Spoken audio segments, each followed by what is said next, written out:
We all know that Facebook is bad for our mental health, but it turns out that Facebook also knows this and chooses to do nothing. You probably think that Facebook just collects your name, age, school you went to, and where you work, but Facebook has collected much more data than you may realize.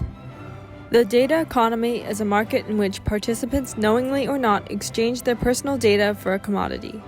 In the case of Facebook, whenever users use its platform, data is collected about them. From the information that is collected, the company can create a profile of that person in order to better target that person's interests via targeted ads and content. Social media's harmful effects on children and teenagers is a concern that transcends partisanship and is easier to understand than sneaky data gathering, viral misinformation, and other social networking sins.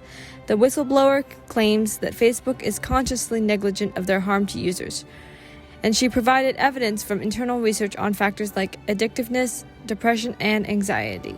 How does Facebook collect your data? Facebook can collect your data through cookies. Cookies track and remember users' activities across the internet. Even simple actions like commenting, liking, or reacting to a post can give Facebook data about a user. This data can be used by advertisers or Facebook itself to target a user's interests.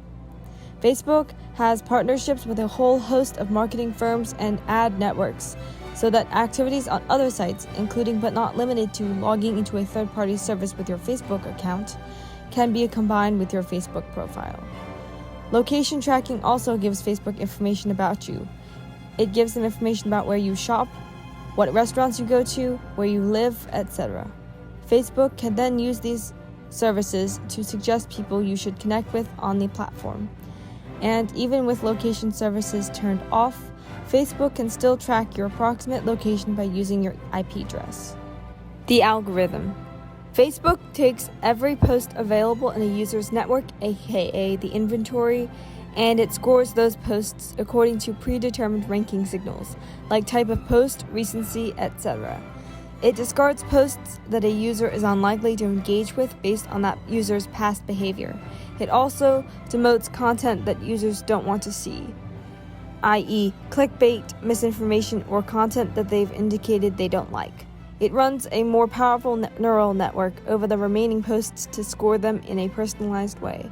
For example, Mona is 20% likely to watch tutorial videos from her chess group, but 95% likely to post a heart reaction to a photo of her sister's new puppy, and ranks them in order of value. It arranges a nice cross-section of media types and sources so that a user has an interesting variety of posts to scroll through. Why does it matter?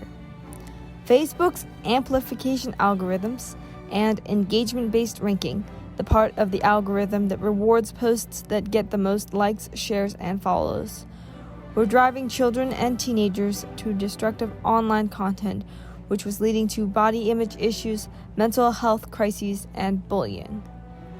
The algorithm rewards posts that provoke the most extreme reactions, often anger, rage, or fear, because it was designed to keep users looking at the platform for as long as possible, no matter how it made them feel or what it made them think.